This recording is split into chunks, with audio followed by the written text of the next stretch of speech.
अस्सलाम वालेकुम नाज़रीन, मैं मोहम्मद अब्दुल बासित MAB TV में आपका फिर से खैर मक़दम करता हूँ। आज जानेंगे डॉक्टर इसरार अहमद की मुकम्मल सवाने हयात, लिहाजा वीडियो में आखिर तक बने रहें।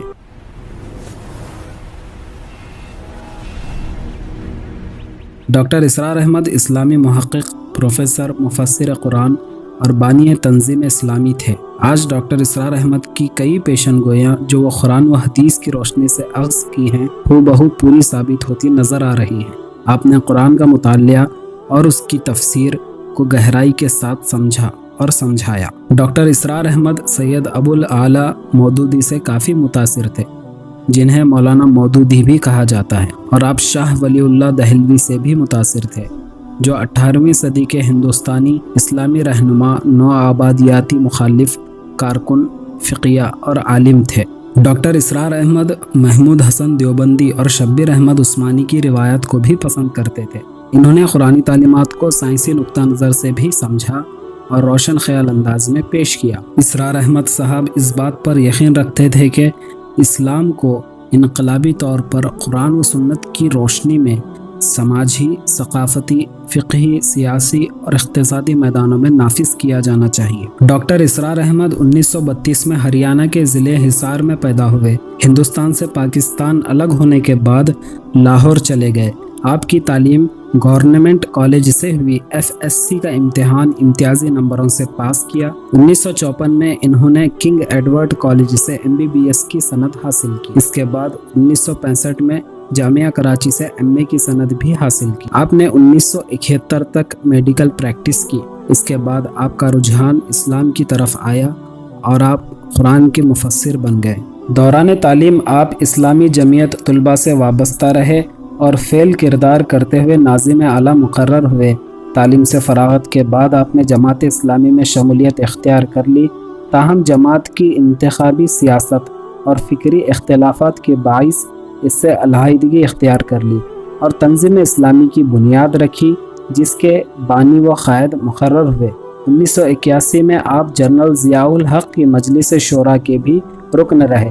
पाकिस्तानी हुकूमत ने आपकी खिदमात को देखते हुए 1981 में स्टार ऑफ एक्सलेंस यानी सितारा इम्तियाज़ नामी अवार्ड से नवाजा। आपने उर्दू में 60 से ज़ायद किताबें लिखी, जिनमें से 9 किताबों का अंग्रेज़ी और दीगर ज़ुबानों में तर्जुमा हो चुका है, जिनमें पहली 2003 में शाये होने वाली सना Karbala the tragedy of Karbala और दूसरी 2004 में शाये होने वाली राह निजात सूरह असर की रोशनी में the way to salvation in the light of Surah Al असर। 2003 में ही शाये होने वाली एक और किताब इस्लाम में औरत का मुकाम, religious obligation of Muslim women's. चौथी 1980 में शाये होने वाली इस्लाम की निशात सानिया करने का असल काम, Islam renaissance the real task ahead. पाँचवीं 2003 में ही फिर एक शाये होने वाली किताब दावत इल्लल्लाह, कॉलिंग पीपल अनटू अल्लाह। छठी 2002 में शाये होने वाली अल्लाह का मुकाम, ऑब्लिगेशन टू गॉड। 1969 में शाये होने वाली मुसलमानों पर कुरान मजीद के हुकूक़, the obligation of Muslims owe to the Quran. आठवीं 2012 में शाये होने वाली हुज़ूर अक़दस सल्लल्लाहु अलैहि वसल्लम को मुकर्रर करने का मकसद, मुहम्मद सल्लल्लाहु अलैहि वसल्लम ऑब्जेक्टिव ऑफ हिज अपॉइंटमेंट। नवीं 2018 में शाये होने वाली मकसद नबूवत रसूल, कुरान की रोशनी में the objective and goal of Muhammad prophethood सल्लल्लाहु अलैहि वसल्लम in the light of the holy Quran.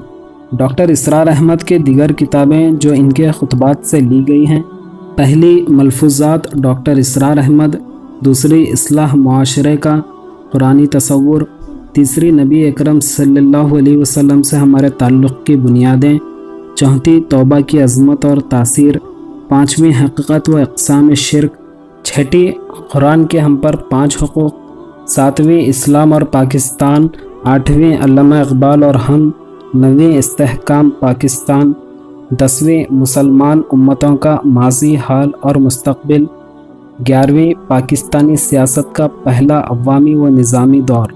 Doctor Israr Ahmad जदीद जमहूरियती निज़ाम और इंतखाबी कानून के सख्त खिलाफ थे। इनका कहना था कि एक इस्लामी रियासत के सरबराह को हक़ है कि وہ اسمبلی کے فیصلوں کو مسترد کر سکتا ہے۔ آپ خلافت راشدہ کے طرز عمل پر یقین رکھتے تھے۔ آپ اسلامی ممالک میں مغربی خصوصاً امریکی فوجیوں کی مداخلت کو سخت ناپسند کرتے تھے۔ آپ ایک اسلامی اسکالر ہونے کی حیثیت سے تنظیم اسلامی کی بنیاد کے بعد سے ہی اپنی تمام توانائیاں اور تحقیق و اشاعت اسلام کے لیے وقف کر دی۔ آپ نے قرآن کریم کی تفسیر اور سیرت نبوی صلی اللہ علیہ وسلم پر کئی جامع کتابیں تصنیف کی۔ مشہور ہندوستانی مسلم اسکالر ڈاکٹر ذاکر نائک سے آپ کے قریبی تعلقات تھے۔ اسی وجہ سے آپ نے ہندوستان کے کئی دورے بھی کیے۔ عالمی سطح پر آپ نے مفسر قرآن کی حیثیت سے زبردست شہرت حاصل کی۔ آپ کے سینکڑوں آڈیو ویڈیو لیکچرز موجود ہیں جن کی کئی زبانوں میں ترجمے ہو چکے ہیں۔ بلا شبہ یہ کہا جا سکتا ہے کہ آپ نے اسلام کا صحیح تشخص ابھارنے میں وہ اہم ترین کردار ادا کیا ہے جو تاریخ میں کبھی فراموش نہیں کیا جا سکے گا۔ ڈاکٹر اسرار احمد فارسی کے بادشاہ سائرس کے بارے میں وہی نظریہ رکھتے تھے جو مولانا ابوالکلام آزاد کا تھا۔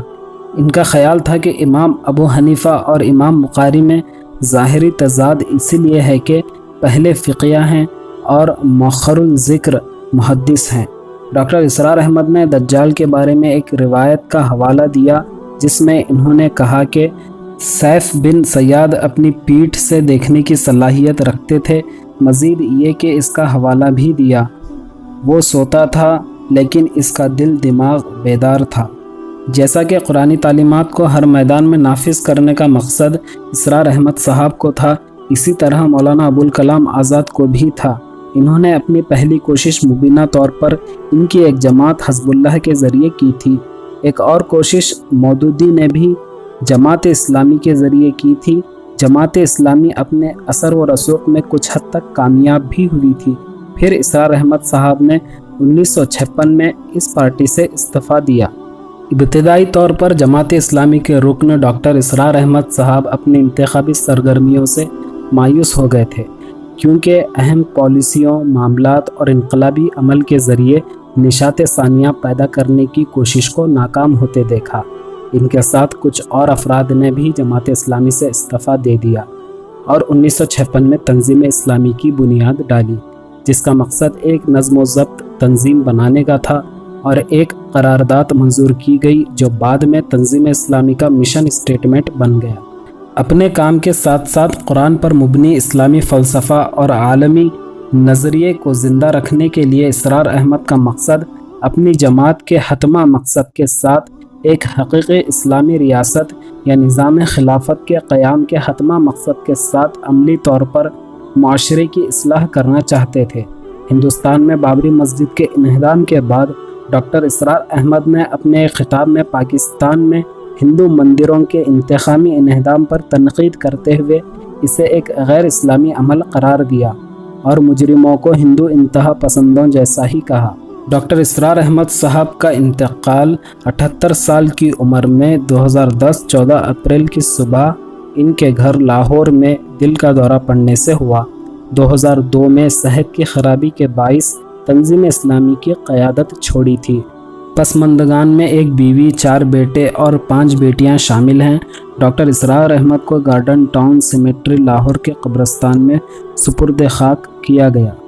تو ناظرین، یہ تھی آج کی ویڈیو جناب اسرار احمد صاحب پر۔ امید ہے آپ کو ویڈیو پسند آئی ہوگی۔ اگر ویڈیو پسند آئی ہے تو اس ویڈیو کو لائک کریں اور چینل کو سبسکرائب کریں اور بیل نوٹیفیکیشن آن کریں تاکہ اسی طرح کی انٹرسٹنگ ویڈیو آپ کو مل سکے۔ اب میں ملتا ہوں اگلی ویڈیو میں، تب تک کے لیے اللہ حافظ۔